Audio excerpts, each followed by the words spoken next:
Hello everybody, this is Carl with Serious Survival. What we're going to be talking about this segment and stuff is out of sight, out of mind. What that means is, okay, you've got all your gear prepped and everything and stuff. We talked about just packing just enough food for maybe 2-3 days at the very most. In the winter setting and stuff, you'll want to take those 2 or 3 days that you've got food, and you're going to want to stock up on some firewood, and that's all you're going to be doing for those first 3 days. But we're going to talk about where you're going to be pitching your shelter at. In the winter and stuff, the heavy snow drives down your game. Everything from wild turkeys, pine hens, deer, elk. It drives all your food supply down to the lower foothills. So you're going to want to find some place where your food supply is going to be, because you end up burning up a lot of energy and stuff hiking around in the winter.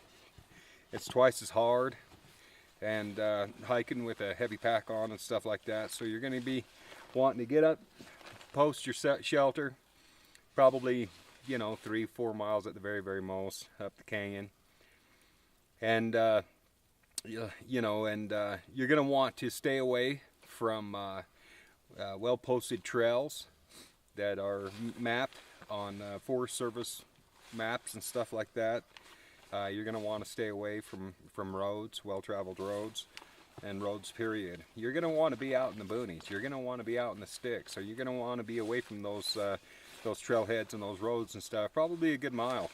You're going to want to stay in some good thick trees to where aerial surveillance isn't going to be able to detect you that well. You're going to want to have all your tracks in and out of your camp minimum, because air surveillance, from a couple miles up in the, can spot you with their cameras and stuff, So, and then, so the thing about it is you want to stay out of sight and out of mind, and so you don't want to give them any reason to come up and look for you. That's why silent weapons such as bows, snares, stuff like that, that's what you want to be hunting your game with, your food supply. Firearms and stuff, they make a loud bang. And it doesn't make any difference if it's even a 22. The sound up in the mountains and stuff carries quite a ways. And so you don't want to give them any reason to come looking for you. You want to be out of sight and out of mind. You want to stay away from even other preppers, There's nothing wrong with, befriending some preppers and having yourself a nice little tactical group. There's nothing wrong with that whatsoever.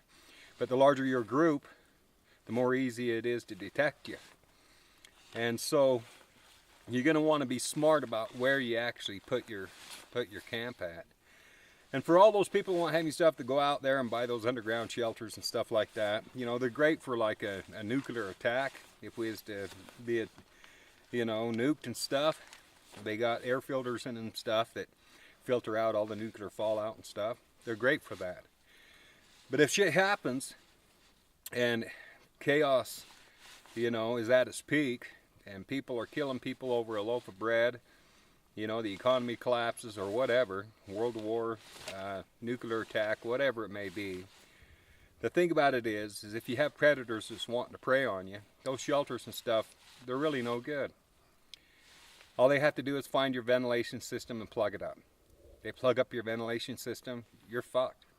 You're screwed. You're going to be able to last, as long as the air is good to breathe in there. Then they're going to flush you out. So, if that $80,000, $150,000, $200,000 investment in hiding stuff was worth it to you, then that's cool. You'd probably outlast anybody else as far as like a nuclear fallout goes.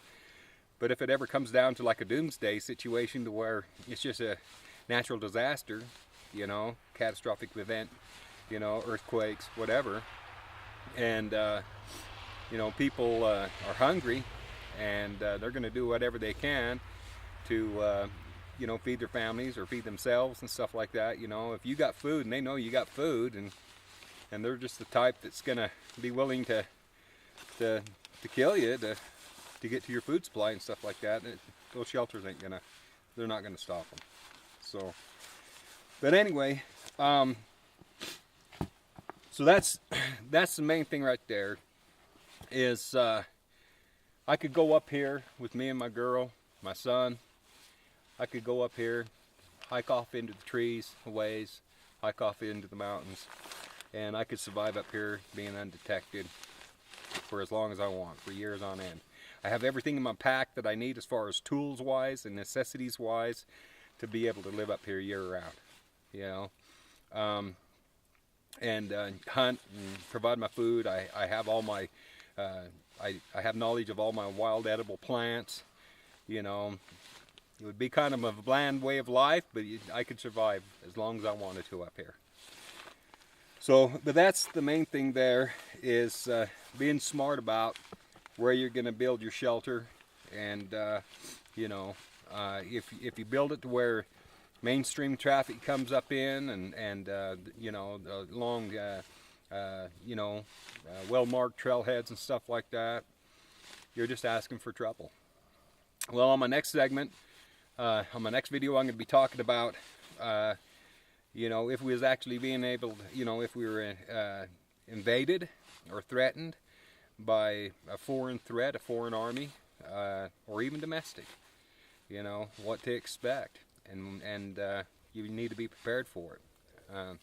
Thanks for watching, and I'll see you on my next segment. Thank you.